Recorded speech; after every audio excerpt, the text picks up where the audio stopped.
Hi, I'm Jason Wirt. We're here at the courts in Springfield. We're taking pictures for the 32nd annual Ozarks basketball preview, and I'm here with a magnificent 11s selection. Well, the magnificent 11s, dun, dun, dun. Allie Clevenger from Clever, which could be a tongue twister. I'm not going to try to say it multiple times fast, but first, congratulations. Thank you for having me. What does it mean to you to be a part of the magnificent 11s? It's a great feeling. I looked at the magazine since I was a little girl, and I've dreamed of being on it or in it, and it just feels good. So what kind of motivation is it? I mean, obviously you've got a year to go. So you've made the Magnificent 11s, which is amazing, but you've got that shot to go for the cover next year. What kind of motivation is that? It's good. I just need to work hard, continue working hard, and hopefully it'll pay off because it's already starting to pay off. So working hard, what little extra things are you putting in extra time in the gym? What are you doing to help improve your game as you look forward to this season and being a leader down the line? Just getting shots up. My percentages were pretty good last year, but you just got to keep in the rhythm and keep going.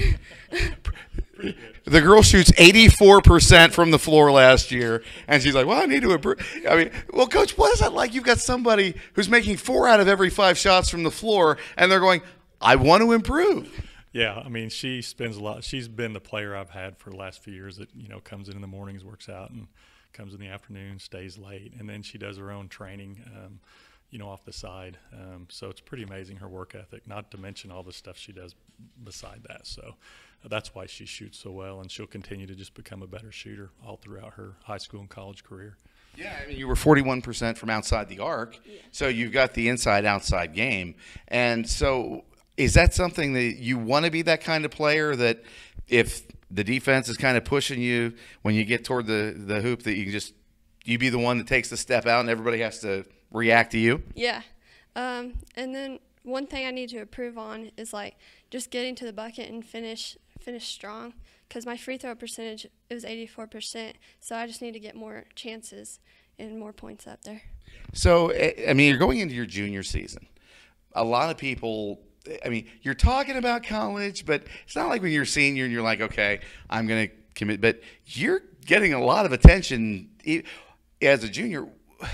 How does that play on your mind a little bit to know that you've got that kind of spotlight already and you're not even a senior? Yeah, it feels pretty good. I'm just keeping all my options open right now and just playing it by day. Okay, I'm not going to ask you to name who it is. Okay. But do you have a school kind of in the back of your mind that, like, I want these guys to come calling? Yeah. Yeah. Yeah. So you have that, people are watching, colleges are calling. It brings a level of pressure that the average junior just doesn't have when they step out on the floor. So how, when you're out there and you're playing, how do you block that out of your mind? Because the temptation has got to be there to maybe force a shot or force something to happen so you can kind of have that attention on the skills that you bring to the floor. How do you block that out and focus on just being a part of the coach's offense? I have great teammates, and they help me. And whenever I'm out there, I just put everything away, and it just comes naturally. Now, one of the parts of your game, as I was doing a little research, you're very strong on the defensive end, and honestly, that's rare.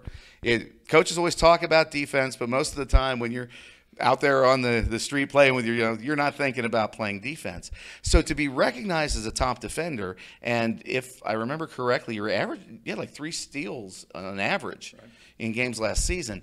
What does it mean to you to know that maybe if your team's down 5 or 6 and you're not clicking on the offensive end, that you've got the defensive skills to make something happen on the defensive end that could be the spark to get the team going? Yeah.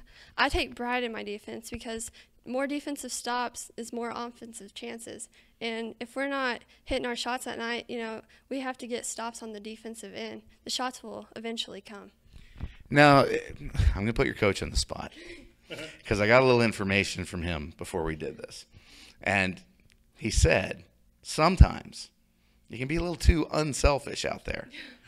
So what does that mean to you, the player, to know that you are somebody who focuses on the team so much that there's sometimes the coach is kind of mentally going, take the shot, take the shot? Yeah. Sometimes, yeah. I just don't see it, and he has to tell me, like, you got to shoot. And so, yeah, that's something that I plan on working on this year. And Coach, I mean, it's not often a coach will have players where you've got to tell them, be less selfish.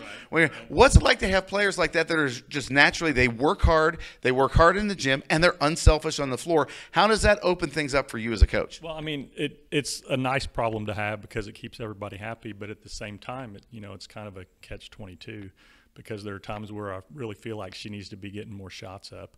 And so you try and find that balance, which Allie has done a pretty good job of. But sometimes you've just got to know that I've got to be hungry to be a scorer. And when you're in position she is right now, where a lot of D2s and a lot of Division I's are looking at her, they're looking at her probably as a point guard or as a 2 or a combo guard, and they're going to want her to be like hungry to take care of the basketball and to score it. And so that's something that we need her to do more this year, and I'm really excited because I think that she's got that in her mind to do that. All right, I'm going to ask you a question you've probably never been asked in your entire coaching career.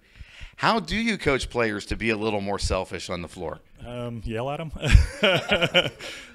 I know Allie and I talked, quite a few times last year, and we've got a really close relationship. So I'm more of a player's coach. I like to get into my player's heart and, get into who they are and the soul of the person that they are, and try and motivate them from within. And I feel like that's been pretty successful.